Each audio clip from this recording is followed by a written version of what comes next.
What if your next favorite recipe came from a time of struggle, not luxury? Welcome to the first video in our powerful new series.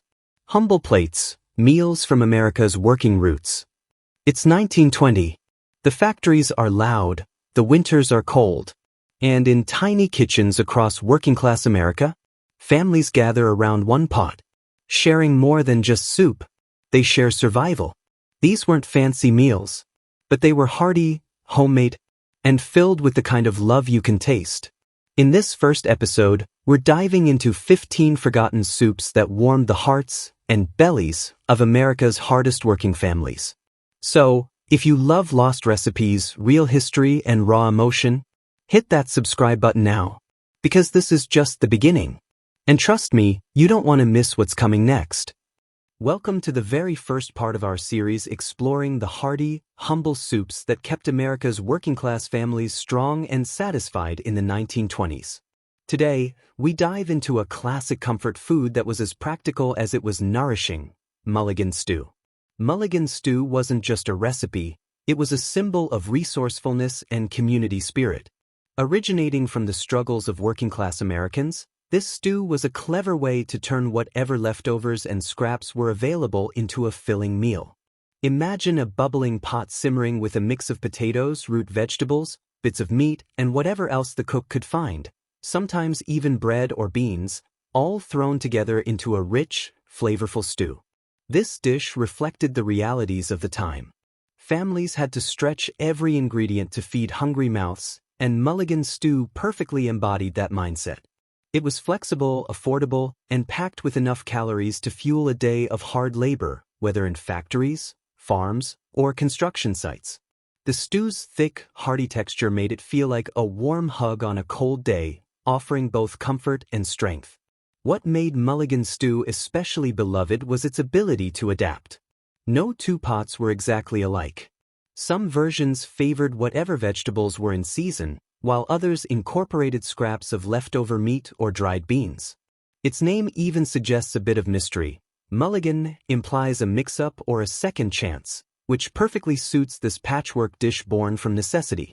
As we explore more of these simple yet powerful soups, remember that each one tells a story, not just of food, but of families, communities, and a time when ingenuity was key to survival. Next up, we'll savor the humble potato and onion soup, another staple that warmed countless homes across America's working-class neighborhoods in the roaring 20s. Stay tuned as we continue our journey through these forgotten flavors that made a difference in millions of lives. From the makeshift camps and railroad-side gatherings of Mulligan Stew, we now slip into the quiet of a dim kitchen where another unsung hero simmered to life: potato and onion soup. This was the kind of meal that didn't ask for much, just two ingredients most households always had: potatoes from the root cellar and onions hanging in the pantry. But what it lacked in extravagance, it made up for in warmth, aroma, and heart. In a battered metal pot, thin onion slices hit sizzling lard or leftover bacon grease. That golden hiss? It was the sound of dinner on its way. The onions softened, caramelized, releasing a sweetness that would carry through the soup. Then came the potatoes, peeled or not, diced roughly, dropped in to absorb the flavor. With water poured over and maybe a few pinches of salt, the pot was left to simmer. Some added a splash of milk or broth, if they had any. But most often, it was just the basics, yet it filled the room with comfort. The scent alone wrapped around you like a thick wool blanket. And once served, the soup itself was starchy and silky, with that rich, mellow onion flavor mellowed by the potatoes' heartiness. It wasn't just food, it was reassurance in hard times. Mothers often said, "If I've got a pot of this going, we're doing okay." And kids didn't complain. This was the taste of home, especially on cold nights when everything else was uncertain. This soup didn't need meat. It didn't need color. It needed only a flame, a pot, and someone willing to stand there stirring. And with each ladle served, another day felt just a little more manageable. But now, we ladle up something even sturdier, a dish rooted in Navy ships, Union halls, and American endurance. As the sun dipped low and cast long shadows across dusty streets, another pot was already bubbling in countless modest American kitchens, a symbol of thrift, nourishment, and hope, navy bean soup. This wasn't just food. This was sustenance drawn from centuries of tradition. Beans that once fed sailors on long voyages now filled the bellies of men who built railroads, loaded cargo, and mended machinery. A dish born from necessity, but remembered with pride. White navy beans, soaked overnight in cold water, were the humble heroes of this meal. In many homes, there wasn't much meat to go around. A small smoked ham hock, if you were lucky, added depth.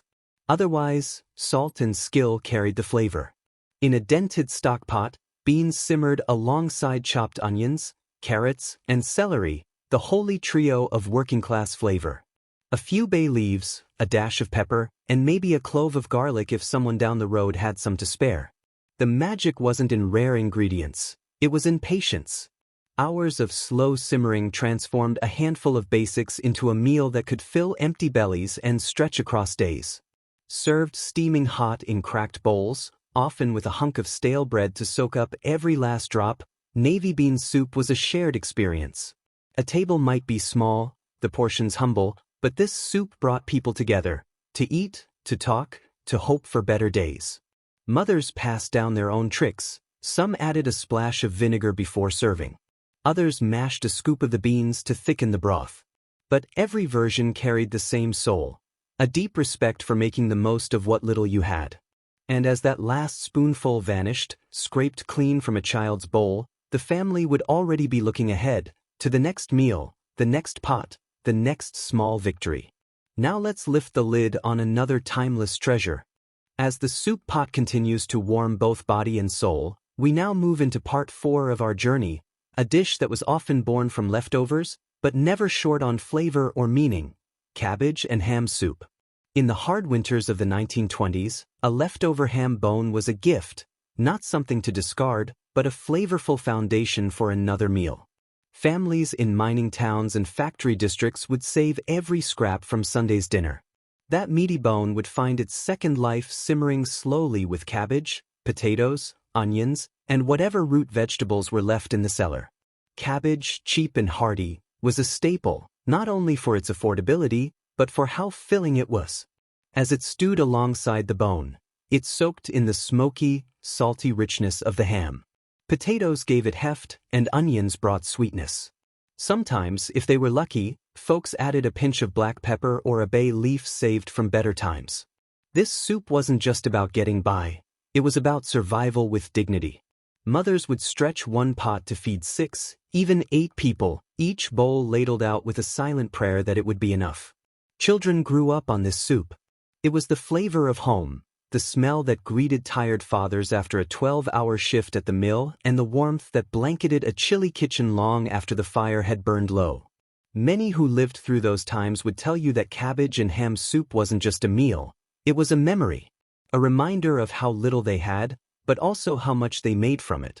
And as we stir this story forward, the next soup on our list adds another layer of comfort and creativity.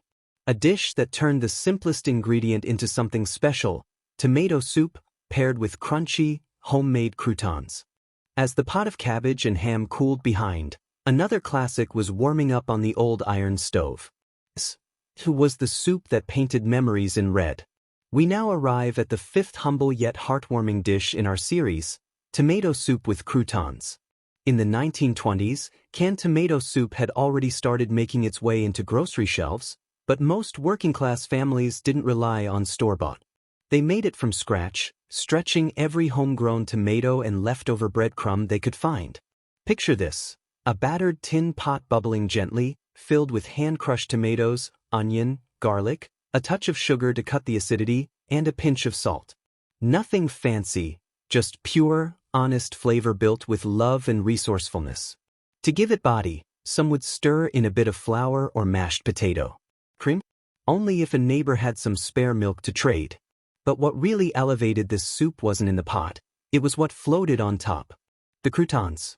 Every scrap of stale bread was sacred. Cubed, pan-toasted in bacon fat if they were lucky, or dry-toasted straight on a skillet. These crunchy bites became the highlight for the children at the table, soaking in the tomato-rich broth like little flavor sponges. Mothers often whispered secrets over this soup, about debts, about the garden, about whether the shoes would last another season. And when the soup was ladled into bowls, it brought silence. A moment of comfort, a bite of home. This dish may sound simple, and it was, but it fed generations through brutal winters and bitter times. It reminded families that even when cupboards ran bare, the spirit of care could turn scraps into soul food. And as this episode continues, we follow the steam from this crimson bowl to a thicker, earthier favorite of depression kitchens, one that started with dried peas and ended in a miracle. As the sun dipped below the horizon and the workday finally ended, tired hands reached for warmth and sustenance. And nothing comforted the American working-class family in the 1920s quite like a steaming bowl of split pea soup. This wasn't just a soup, it was a memory simmered slowly in a pot. Picture this: dried green peas soaked overnight, softened by patient cooking and brought to life with little more than water, onions, and a pinch of salt. But the real secret? A leftover ham bone, tossed in for flavor, not waste. In a time when every scrap counted, that bone gave the broth a richness no one could forget. The aroma would drift through the home, a mix of smoky ham and earthy peas, drawing everyone to the table. There, they would gather around enamel bowls, often chipped but loved, ready for nourishment after a day spent hauling, digging, sowing, or walking miles just to keep things running. Mothers would mash some of the peas against the pot's side, thickening the broth into a velvety, rustic texture. If there were spare carrots or celery in the pantry, they'd be chopped and added, offering sweet and savory notes. But if not, no one complained. The split peas, so simple and hearty, did all the heavy lifting. Children learned early that this soup was not fast food. It was slow food, built on patience, thrift, and tradition. One pot often fed the family for days, improving in flavor each time it was reheated over the wood-burning stove. And in that warm bowl was more than food, there was pride. Pride in making something from nearly nothing. Pride in keeping the family full with just a handful of ingredients and a whole lot of care. As we move to the next part of our series, we'll uncover another unsung hero of the 1920s dinner table. But for now, take a moment to imagine that thick, smoky steam rising from a bowl of split pea soup, and the comfort it brought to those who needed it most. As we move forward through our journey into the kitchens of 1920s working-class America, we come to a soup that was as practical as it was powerful: vegetable barley soup. This soup wasn't just food. It was fuel. Picture this: the factory whistle blows, boots shuffle home across the muddy streets, and a mother, sleeves rolled up, stands over the stove stirring a pot with the weight of her family's hunger in mind. What goes in? Whatever the family could grow, gather, or afford, that's what made this soup special. At its core, vegetable barley soup was a masterclass in making do. A handful of barley, chewy, filling, and incredibly nutritious, formed the backbone. Into the pot went chopped carrots, celery, onions, and potatoes, all hearty, inexpensive, and often homegrown. Maybe a turnip or parsnip if they were lucky. A couple of cabbage leaves, shredded thin to stretch the meal even further. The barley swelled as it cooked, soaking up the savory broth, thickening the soup to something between a stew and a comfort blanket. The longer it simmered, the better it got, every hour unlocking more flavor. A few herbs from the window box, maybe a pinch of dried thyme or bay leaf, added just enough aroma to make the whole home feel warmer. But this wasn't just about what was in the pot, it was about what it represented. Every spoonful reminded them that even in hard times, a family could sit down together and share something made with care.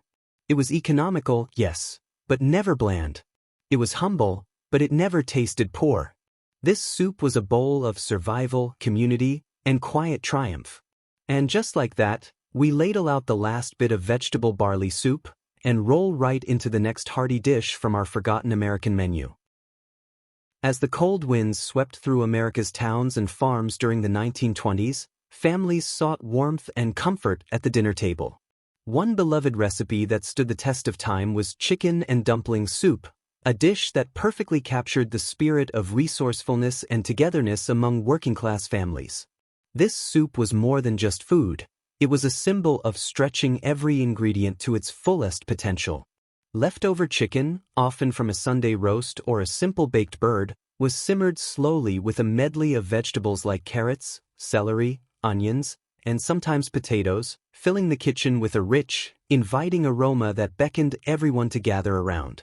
But what truly made this soup unforgettable were the dumplings, soft, fluffy pockets of dough dropped into the simmering broth. Made with simple pantry staples such as flour, baking powder, milk, and a pinch of salt, these dumplings expanded and absorbed the savory chicken flavors as they cooked. They added a hearty, filling texture that transformed the soup from a simple broth into a satisfying meal that could feed the entire family.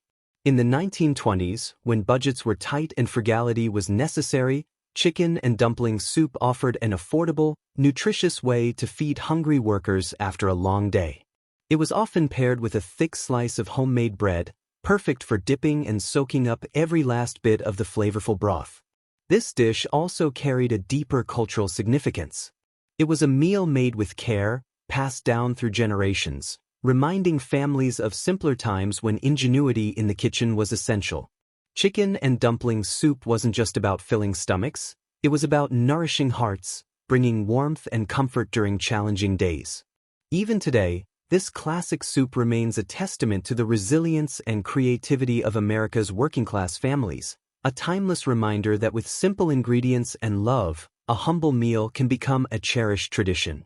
As we continue our journey through the comforting soups that nourished America's working-class families in the 1920s, let's turn our attention to a humble yet hearty favorite, lentil soup.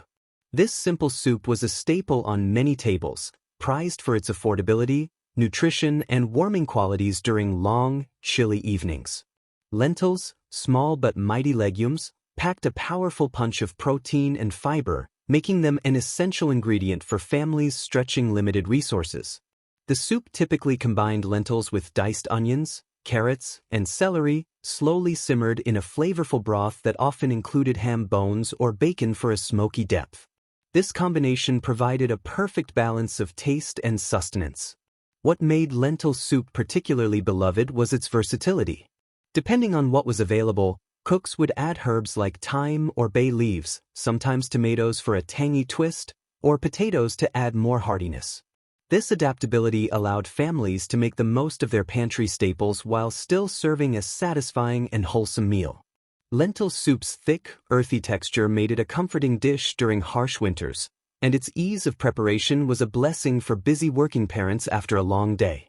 It was the kind of meal that could simmer on the stove for hours, filling the home with an inviting aroma that promised warmth and nourishment.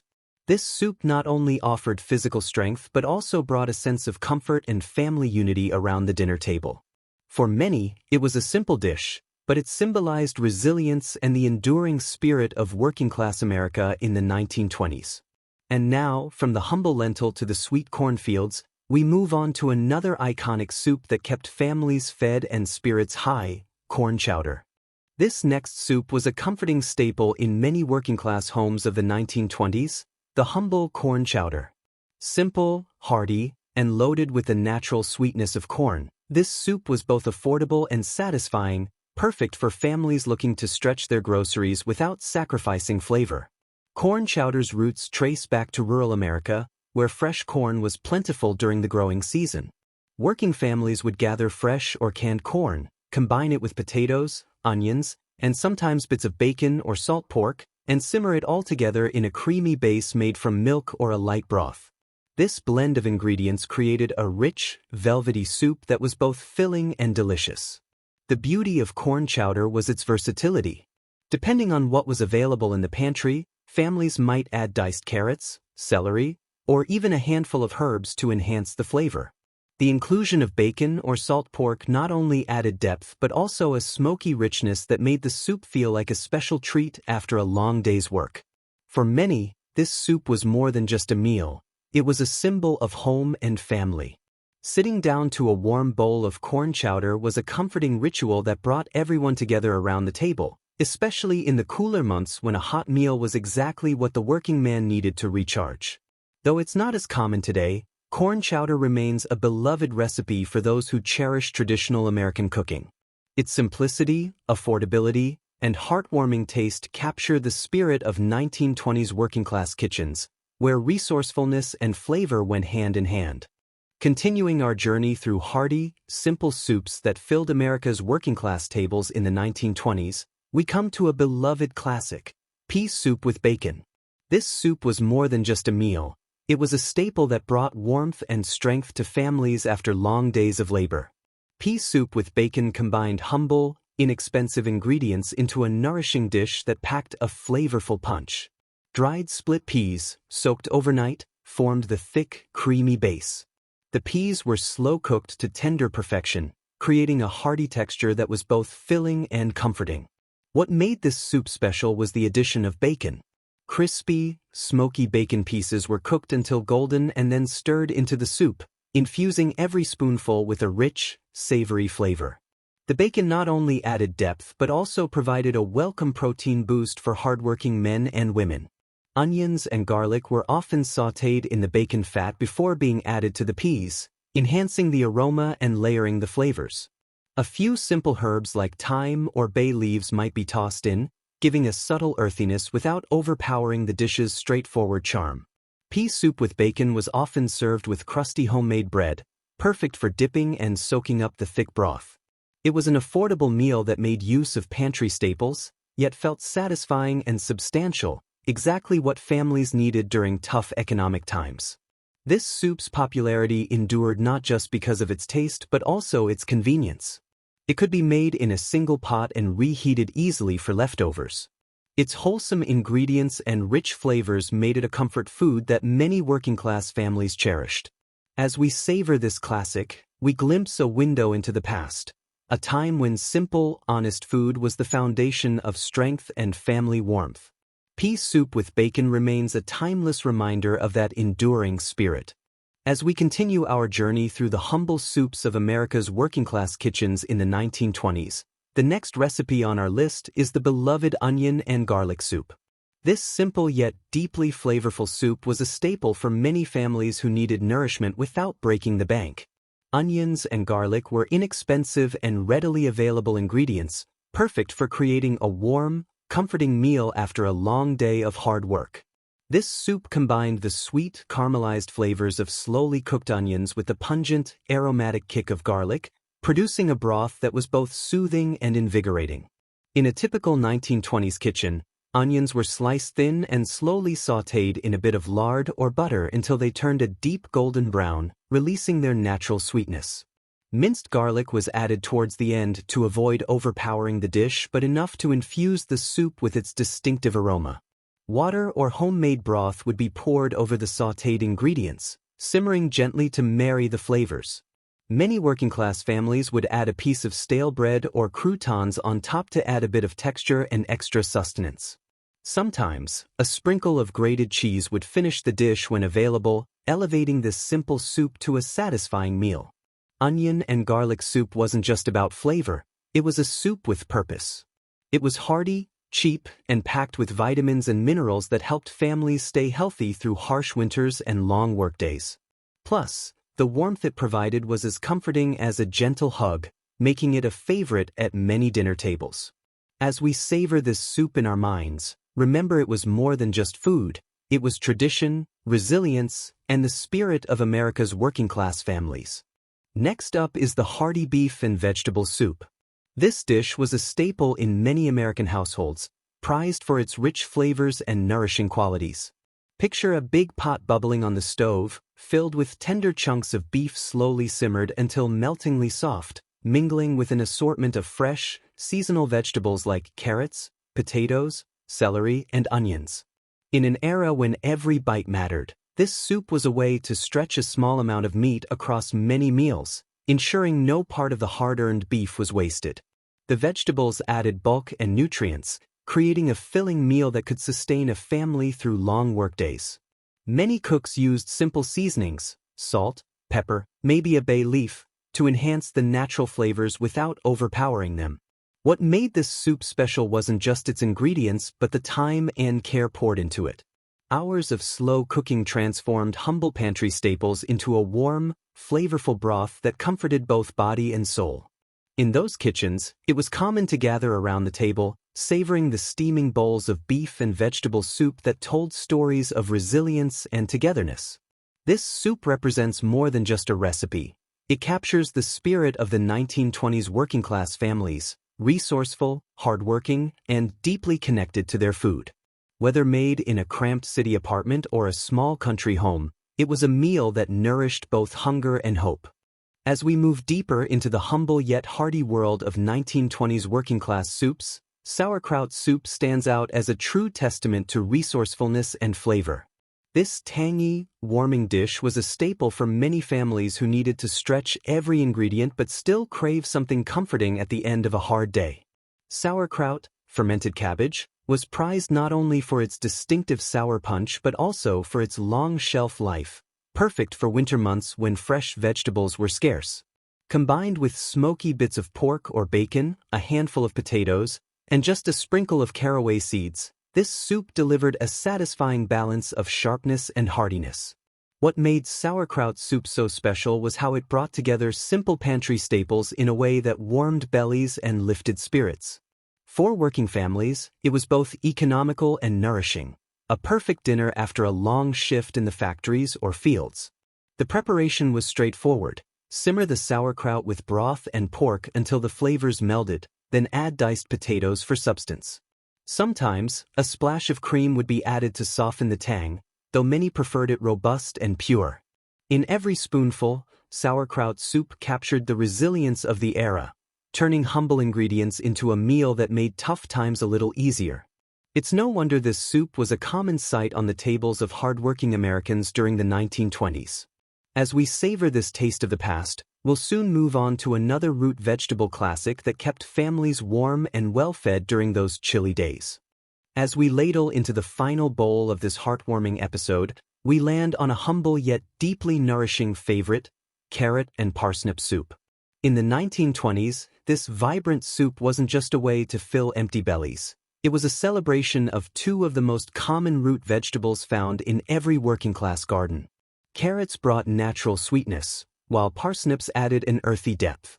Together, they created a creamy, golden-orange broth that warmed both body and spirit during harsh winters. Mothers would peel and chop these roots early in the day, simmering them slowly in water or leftover broth, sometimes adding a pat of butter if available. The aroma alone could bring hungry children running in from the cold. A dash of salt, pepper, and perhaps a pinch of nutmeg turned the pot into magic. If a splash of milk or a dollop of cream made it in, it was considered a luxury. Served with a thick slice of bread or a heel of day-old cornbread, this soup was more than just food. It was comfort, resilience, and love in a bowl. And with that, dear viewer, we've reached the end of episode 1 in our heartfelt journey through Depression-era dinners. But this is only the beginning. If this soup stirred your curiosity or warmed your imagination, there's so much more to come in the next episodes, from forgotten breakfasts to secret sandwich recipes passed down through generations. So don't miss a single step on this delicious journey back in time. Tap that subscribe button, leave a comment if any soup brought back memories from your grandparents' kitchen, and stay tuned. The next episode in this series is cooking up stories you won't want to miss. Because the best recipes are the ones with stories behind them.